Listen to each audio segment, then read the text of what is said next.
Hi friends, ఓ అన్వేషణ తింటే తుడక్కం ఈ మలయాళం సినిమా ఎలా ఉందో ఇప్పుడు చూద్దాం.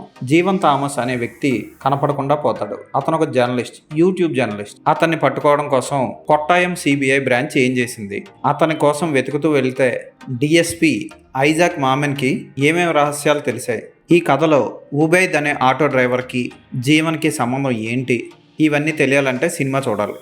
3 గంటల 1 నిమిషం ఉన్న ఈ సినిమా ఫస్ట్ హాఫ్ గంటం పావులో అయిపోతుంది. ఆ తర్వాత సెకండ్ హాఫ్ అలా వెళ్తూనే ఉంటుంది. కాకపోతే ఫస్ట్ హాఫ్లో మెల్లిగా స్లోగా సాగిన కథనం సెకండ్ హాఫ్కి వచ్చేసరికి మలుపులు తిరుగుతూ క్లైమాక్స్లో మళ్ళీ కొత్త క్యారెక్టర్లు ఎంటర్ అవుతాయి. ఆ క్యారెక్టర్లతో పాటు అద్భుతమైన ముగింపు వస్తుంది క్లైమాక్స్లో.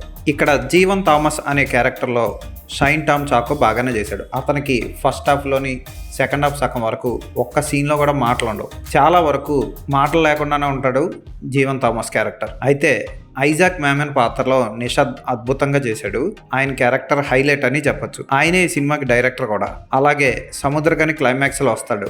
వాణి విశ్వనాథ్ కూడా క్లైమాక్స్లో వచ్చి కథను మలుపు తిప్పే చిన్న పాత్రలో ఆమె కూడా మంచి పాత్ర పోషించింది. ఇందులో చాలా క్యారెక్టర్లు ఉంటాయి.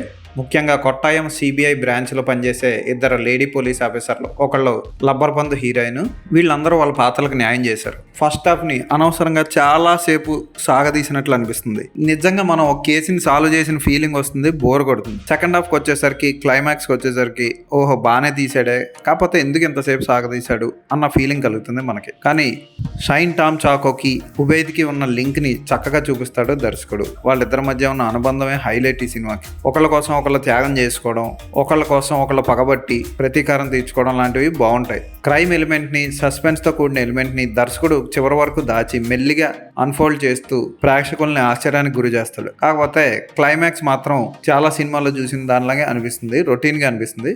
బట్ చాలా ట్విస్టులు ఉంటాయి కథలో. ఒక స్పోర్ట్స్ జంట, వాళ్ళిద్దరి మధ్య లవ్ అఫైర్, వాళ్ళకు పుట్టిన పాప, ఇలా చాలా ట్విస్టులు అన్నీ మిక్స్ చేసుకుంటూ వెళ్తాడు. నేను చెప్తే కథ మొత్తం లీక్ అయిపోయినట్లు అనిపిస్తుంది. కాకపోతే చూడండి, చాలా బాగుంది. ఓపిక ఉండాలి ఈ సినిమాకి. అతిగా సాగదీసిన కథనమే పెద్ద మైనస్ ఈ సినిమాకి. అయినా పర్వాలేదు, ఒకసారి చూడొచ్చు. బ్యాక్గ్రౌండ్ మ్యూజిక్ బాగానే ఉంటుంది. తమిళనాడులో జరిగే సీన్లు, యాక్షన్ సన్నివేశాలు ఓకే అనిపిస్తాయి. పంజాబ్లో వచ్చే ఒక పాట ఓకే అనిపిస్తుంది. క్రైమ్ ఇన్వెస్టిగేషన్ థ్రిల్లర్స్ ఇష్టపడే వాళ్ళు ఖచ్చితంగా ఈ సినిమాని మిస్ అవ్వకండి. షైన్ టామ్ చాకో బాగానే చేశాడు. ఉబైద్ పాత్రధారి కూడా ఆకట్టుకుంటాడు. ఈ సినిమాకి నేను ఇచ్చే రేటింగ్ 3/5.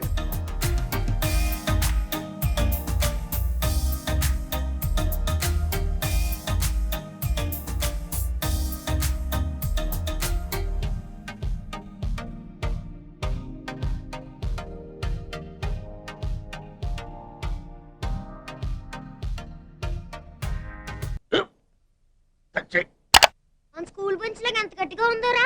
కొట్రా, కొట్టు, పర్లేదు, కొట్టు. అబ్బా చైన్ పెట్టేసింది బాబాయ్. నీకు ఏంటి నువ్వు కొడతావా? కమా బిట్ మీ యార్. వద్దు బాబాయ్. వాణ్ణి నేను కొట్టడం లేదమ్మా, వాణ్ణే నన్ను కొట్టమంటున్నాను. నువ్వేం కంగారు పడక్కర్లేదు. అడుగుతావేంటి?